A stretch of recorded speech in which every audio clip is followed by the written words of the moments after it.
Boa tarde, pessoal. Tiago aqui contando como é que foi o ano de 2025. Foi um bom ano do ponto de vista de resultado, né? Tive aqui um retorno percentual no período de 62,61%, uma conta inicial de 200k e esse foi o resultado aí no final do ano. Então tive um PNL aqui de 125k aproximadamente, sem contar impostos, né? Mas falar um pouquinho do ano, né? Falar um pouco do meu operacional. Então, algumas métricas que eu trouxe aqui, né? Eu tive 64,71% de acerto. Então, foram 17 operações, sendo 11 vencedoras. E isso foi legal esse ano que eu me propus a fazer menos operações e mais selecionadas e mais dentro dos meus setups e também da minha avaliação de resultado das empresas, né? Então isso foi bem positivo. Então, quem já viu meus vídeos sabe que eu tenho esse gerenciamento de risco de 3, 5, no máximo 8%. Essa é uma métrica que eu gosto de anotar também. Quantas operações eu fiz fora do meu gerenciamento foi apenas uma, mas cada uma que sai do gerenciamento descarrilha, né? Então foi esse drawdown que eu tive aqui. Depois eu vou falar um pouquinho. Foi uma operação na Cebave. E aí vou falar um pouco dos resultados aqui, né? Então, ó, essas 17 operações, tive algumas pequenas que foram se acumulando, e aí tive as maiores aqui, que depois eu vou mostrar uma por uma, 32k, 25 de 200 e a última foi de 51.600, né?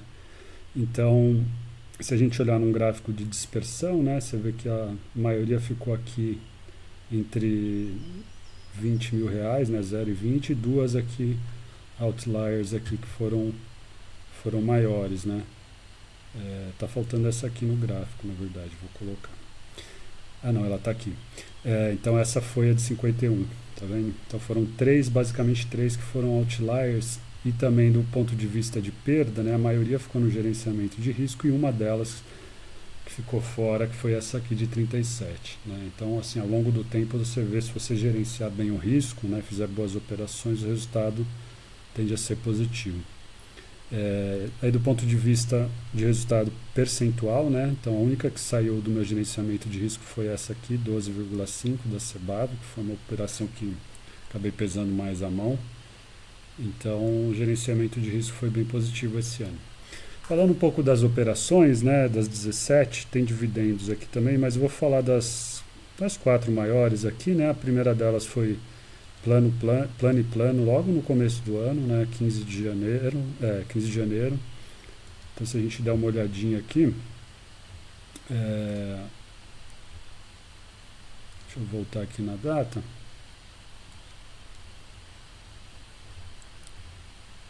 Foi essa operação aqui, né? Então teve aquela queda toda, né? Teve um momento de dominância fiscal, que a imprensa só falava nisso, foi uma queda bem forte. Eu fiquei esperando dar uma agulhada no diário, no 4 horas, na verdade que foi a minha entrada, para comprar plano e plano, porque o resultado dela tinha sido bem bom aqui. Eu estava acompanhando aqui desde essa época, com faturamento em alta e lucro líquido também, então eu estava esperando um momento de reversão. Aí acompanhei bastante no intraday e foi quando eu fiz a entrada, né? Deixa eu voltar aqui, 15 de janeiro, então foi nessa barra aqui que eu vi. No dia 15 eu fiz essa entrada aqui, né, que estava rompendo as duas médias. Aí ela deu um calorzinho e foi embora, né? E é uma ação que anda bem, então percentualmente, ó, ela andou em poucos dias aqui, 34%, tá vendo? Aí a gente fala, pô, se tivesse segurado, você teria ganho muito mais. Teria, mas tem horas que também você precisa pôr no bolso para construir resultado, ganhar confiança e seguir, né? Então foi esse pedaço de operação que eu peguei da plano em plano. Se a gente olhar no semanal, eu também dei uma saída, porque eu entrei aqui no semanal. Quando a gente vê, esse é o DD Index, né? Quando eles se encontram aqui em cima, na maioria das vezes a gente tem um recuo na média até ele realinhar para ter uma nova avançada, né? Então foi isso que aconteceu. Quando eu vi essa semana ele cruzando aqui, eu fiz a venda. E aí muitas vezes você acha que você vai entrar depois, acaba olhando para outra ação e não entra de novo. Mas enfim, foi esse o da plano e plano. Depois olhando outras aqui, tive no Bank também, que foi uma operação de 14k, foi legal. Mas a Vivara representou legal também, ó, 25.200, foi no 8 de maio a entrada. Então vamos olhar a Vivara.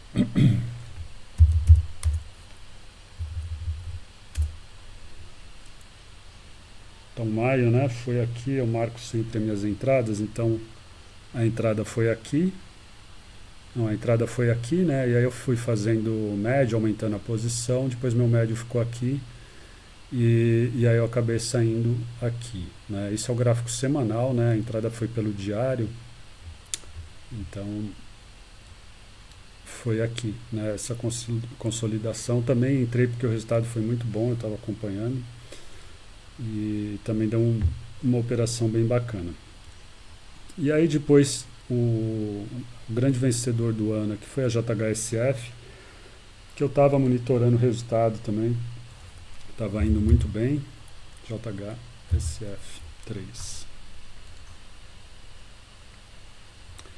Então essa foi uma operação que na verdade eu entrei duas vezes, a primeira eu fiz uma entrada aqui e saí rapidamente, depois acompanhei, depois que saiu o resultado aqui, né, que foi muito bom, e enfim, outras questões ali de reorganização da empresa, criar um fundo para absorver a venda de imóveis e tal, tudo estava favorecendo, Aeroporto Catarina também indo muito bem. Eu anoto as coisas aqui, né, vocês veem, então, ó, lucro da JHSF salta 94%, como é que eu fiz a entrada, tudo isso eu acabo anotando aqui, né? Aqui, ó, quando criou um instrumento financeiro para vender ativos. Enfim, aí a minha entrada foi aqui, né? Se eu mostrar um pouquinho mais de perto. A entrada foi aqui, nessa consolidação, e aí fui aumentando posição e acabou que meu médio veio para cá. E aí eu segurei uma posição bem pesada aqui, até ir descascando a primeira parte aqui e depois a saída completa aqui, né? Acho uma ação muito boa, né? E trazendo resultado, então está sempre na minha lista aqui de preferidas, mas achei que era bom realizar aqui, até por questões técnicas da minha metodologia me fazia sentido que estava num ponto de exaustão, né? Então foi por isso, pus no bolso. E aí por último, que é a posição que ainda tô nela, é a JBS, né? Então minha entrada foi aqui no diário, já estava observando o JBS há algum tempo, né? Eu estou operando a BDR, que agora ela está listada nos Estados Unidos, mas ela teve esse rompimento falso para cima, né? Aqui teve um rompimento falso para baixo também, e aí nesse dia, depois, um pouco antes do resultado, ela deu um shakeout, né, que a gente fala, tirou todo mundo aqui, ou tirou muita gente aqui, e aí ela segurou nesse nível de preço, e logo após o resultado, né, que eu acompanhei também, foi um bom resultado da JBS, estava esperando uma barra para confirmar, e foi bem aqui que teve uma agulhada no diário, né, até que pontuei aqui, e aí eu costumo anotar aqui também, né? Então a tese que eu tive de entrada, queda da tarifa de carnes, né, que acabou sendo retirada, múltiplo abaixo dos pares nos Estados Unidos, resultado satisfatório, e muito banco dando preço-alvo lá em cima, né? Não que eu preste tanta atenção nisso, mas às vezes isso também conta numa avaliação. Enfim, pós-resultado eu fiquei analisando no intraday e acabei fazendo entrada nesse dia aqui, né? Perto de cruzar as médias, e aí fui aumentando posição aqui, né? Toda vez que tem um risquinho aqui, aumento de posição. E aí o meu médio veio para cá. Então ainda estou posicionado. No semanal ainda está interessante, né? Ela fez uma correção aqui para depois provavelmente voltar, né? A gente não sabe, pode ser que caia também, mas enfim, está dentro dos planos ainda de segurar. E no diário também está nessa região de consolidação aqui, né? Então acho que tem probabilidade de subir, apesar aí da China ter mudado a questão de colocar tarifa depois de certa cota de importação, né? Mas enfim, veremos. Então esse é o último trade aí do resultado. Que mais? Sempre anoto também os aprendizados, né? Então os acertos desse ano, né? Focar no gráfico mensal. Então o gráfico mensal traz bons insights, assim, tira ruído. Então essa foi uma coisa legal. Pensar em operações mais longas, que foi o que eu fiz, segurei por mais tempo, fiz menos operações e segurei por mais tempo as teses que eu acreditava, que estão fazendo sentido tanto do ponto fundamentalista quanto técnico, né? Eu parei de usar Profit, né, para não fazer mais day trade, overtrading, né, porque o Profit é um videogame aquilo, né, dá vontade de ficar operando. Então isso foi legal, faço as operações ali ou no home broker ou no próprio celular, né, isso evita de fazer day trade ou overtrading. E aí também fazer menos trade e segurar mais os winners, então isso foi um acerto, né. Eu sempre anoto também ideias aqui para o ano, né. Então, anotar sempre o gatilho para entrar na operação, isso eu sempre tenho feito também. Não entrar pesado antes de estar no dinheiro na operação, né? Então, construir a posição, né? Se a operação não andar logo no primeiro dia, realizar stop ou diminuir posição, né? Isso também é interessante para gerenciamento de risco. Então, o ideal é que você faça uma entrada certeira e a ação ande, né? Se você comprou e você já está no prejuízo no primeiro dia, no segundo dia, é melhor às vezes dar stop, esperar dar uma resetada no setup para você entrar de novo ou não entrar e para outra ação, né? Essa aqui, entrar alavancado no intraday e realizar parcial para ficar com médio bom, é um teste ainda, tem funcionado algumas vezes vai contra, então ainda está uma ideia. Erros, fazer day trade em futuros e ações, eu parei de fazer, né, mas no primeiro semestre continuei fazendo. Ficar posicionado em resultados, então foi o caso do meu loss da Cebav, né, que foi o meu maior loss aí do ano. Eu estava pesado e fiquei posicionado em resultado, né, então assim, não costumo fazer isso, tinha uma gordura, mas não vale a pena. E teve um outro trade que tive um loss pequeno, mas foi o caso da Edux, que eu comprei por um gatilho de técnico, né, um setup técnico, mas que não tinha um gatilho de resultado, né, da questão de análise de resultados da empresa. Então, fugi do meu trade system, eu sempre entro quando tem as duas coisas convergindo, o técnico e também os fundamentos, né. Então, esses foram os aprendizados.